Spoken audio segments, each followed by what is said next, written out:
ಇಲ್ಲಿ ನೋಡ್ಬೋದು ಒಂದು ಗುಡ್ಡಗಾಡು ಪ್ರದೇಶ, ಒಂದು ಡಿಫ್ರೆಂಟ್ ಮೆಥಡ್ ಆಗಿ ಅಡಿಕೆ ಹಾಕಿದ್ದಾರೆ. ಒಂದು ಅಕ್ಷಯ ಸಮೃದ್ಧಿ ಒಂದು ಫರ್ಟಿಲೈಸರ್ ಯೂಸ್ ಮಾಡ್ತಿದ್ದಾರೆ. ಸರ್ ಇದು ಒಂದು ಅಡಿಕೆ ಗಿಡ ಒಂದು ಎಷ್ಟು ವರ್ಷದ ಗಿಡ? ಯಾವ ಮಂತ್ ಅಲ್ಲಿ? ಈಗ ಆಗಸ್ಟ್ ಅಲ್ಲಿ ನೆಟ್ಟಿದ್ದು. August last year. ಆಗಸ್ಟ್ ಒಂದ್ ವರ್ಷದ ಮೇಲೆ ಒಂದ್ ತಿಂಗಳಾಗಿದೆ. ಒಂದ್ ವರ್ಷದ ಮೇಲೆ ಈಗ 3 ತಿಂಗಳ ಲೆಕ್ಕ ಒಂದ್ ವರ್ಷ ಮುಚ್ಚೋದು. ನೀವು ತಂದು ಬೋಟ್ ನೆಟ್ಟಿದ ಅಥವಾ ಸಣ್ಣ ಸಣ್ಣ ಮೊಳಕೆ ಗಿಡ? ಮೊಳಕೆನೆ ಹಾಕಿ ಒಂದ್ ವರ್ಷ ಒಂದ್ ತಿಂಗಳಾಯ್ತು. ಈಗ ಇದೆಲ್ಲ ಯಾವ ತರ ಪ್ರಿಪರೇಷನ್ ಮಾಡಿ? ತುಂಬಾ ತೋಟ ನೋಡಿದ್ವಿ. ಇಲ್ಲಿ ನೋಡಿದ್ರೆ ಆ ಕಡೆ ಬದಿ ಇದೆ, ಇಲ್ಲಿ ಆಳ ಇಟ್ಟರೆ ಇದು ಏನಕ್ಕೆ? ಇದು ಯಾವ ಮೆಥಡ್ ಇದೆ? ಟ್ರೆಂಚ್. ಇದು ಟ್ರೆಂಚ್ ಅಂದ್ರೆ ಈಗ ಒಂದ್ 10 ವರ್ಷ ಮಣ್ಣು ಹಾಕ್ಲಿಕ್ಕೆ ಬೇಡ, ಮತ್ತೆ ಅವಕಾಶ ಇದನ್ನ ಏನ್ ಮಾಡ್ತೀರಾ? ವರ್ಷ ಎಳಿತಾ ಹೋಗ್ತೀರಾ? ಹಾಕಿ ಅಳಿಬಹುದು, ಆಮೇಲೆ ಗಿಡ ಗ್ರೋತ್ ಆಗಿ ಬರ್ತದೆ. ಈಗ ನಮ್ದು ಅಕ್ಷಯ ಸಮೃದ್ಧಿ 1 kg ಗೊಬ್ಬರ ಹಾಕಿದ್ರೆ ಆ 1 kg ಗೊಬ್ಬರ ಹಾಕಿದ ತಕ್ಷಣ ಸ್ವಲ್ಪ ಮಣ್ಣು ಎಳ್ಬಿಡೋದು.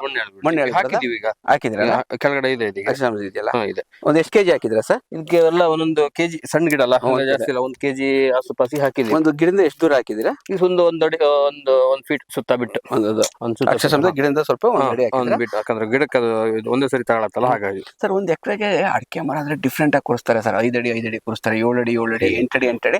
ನೀವ್ ಎಷ್ಟು ಕೂರಿಸಿರ? ಇದು 9 ಹೀಗಿದೆ, 8 ಗಿಡಕ್ಕಿದೆ. ಗಿಡದಿಂದ ಗಿಡಕ್ಕೆ 8, ಸಾಲಿಂದ ಸಾಲಿ 9 9 by 9 ಹಾಕ್ಬೇಕು. ಇದೊಂದು 680 ಗಿಡ ಇದೆ. 680 ಗಿಡ ಇದೆ. ನಿಮ್ದೇನ ಹಳೆ ತೋಟ ಇದೆಯಾ? ನೀವು ಹೊಸದಾಗಿ ಮಾಡಿದ್ರೆ? ಹೊಸದಾಗಿ ಮಾಡಿದ್ರೆ.